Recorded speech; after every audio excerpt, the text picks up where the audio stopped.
In just 10 hours, the United States went from the brink of war with Iran to a ceasefire on Iran's terms. Let that sink in. Even by the volatile standards of Donald Trump's presidency. This kind of whiplash is extraordinary. So what actually happened here? What did both sides agree to? And more importantly, what does it mean? It started with threats. Trump took to social media, issuing what many described as genocidal warnings toward Iran. But by the end of the day, everything had changed. A 14-day ceasefire was announced. And not just any ceasefire. One shaped largely by Iran's conditions. Shortly after, Trump claimed that Iran had agreed to keep the Strait of Hormuz open. During the pause in hostilities, negotiations, he said, would continue over those 2 weeks, based on a 10-point plan proposed by Tehran. Plan he called workable. Now, those 10 points matter, because they reveal exactly where the balance of power may be shifting.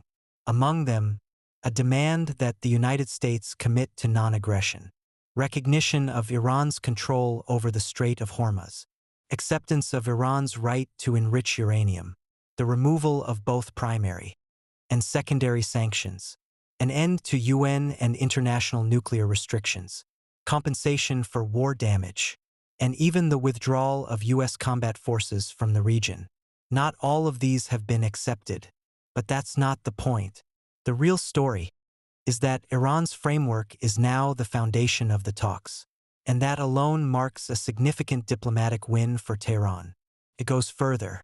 Reports suggest Iran will maintain control of the strait during the ceasefire and continue collecting transit fees alongside Oman, which means, in effect, the U.S. may have quietly acknowledged Iran's authority over one of the world's most critical waterways.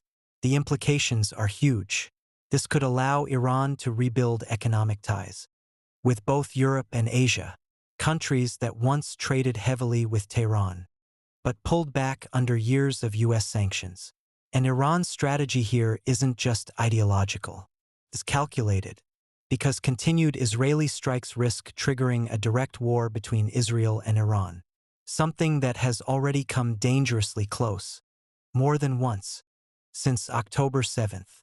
From Tehran's perspective, ending its conflict with Israel means ending the wars in Gaza and Lebanon as well, not as an afterthought but as a condition.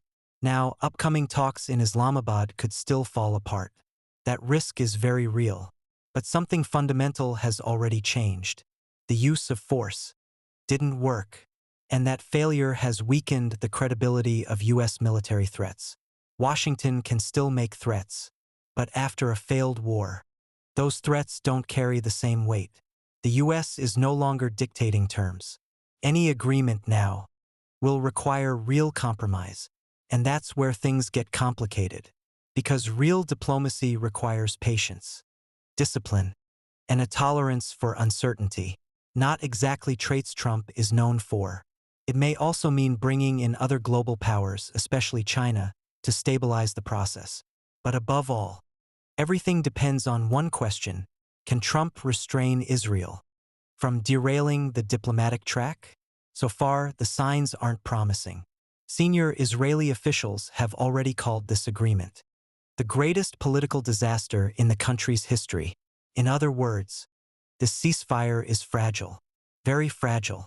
And even if it collapses, even if bombing resumes, that doesn't necessarily mean the U.S. goes back to war, because there's little reason to believe a second round would end any differently, or that Iran wouldn't once again find itself in a position to disrupt the global economy.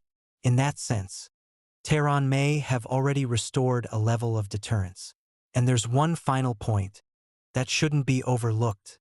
This war, far from weakening Iran's leadership, may have done the opposite. Instead of triggering regime change, it may have strengthened the system it aimed to undermine, just as Saddam Hussein's invasion did in 1980, when it helped Ayatollah Khomeini consolidate power. If that's true, then this wasn't just a failed strategy. It was a historic miscalculation, one that historians may be trying to understand for decades.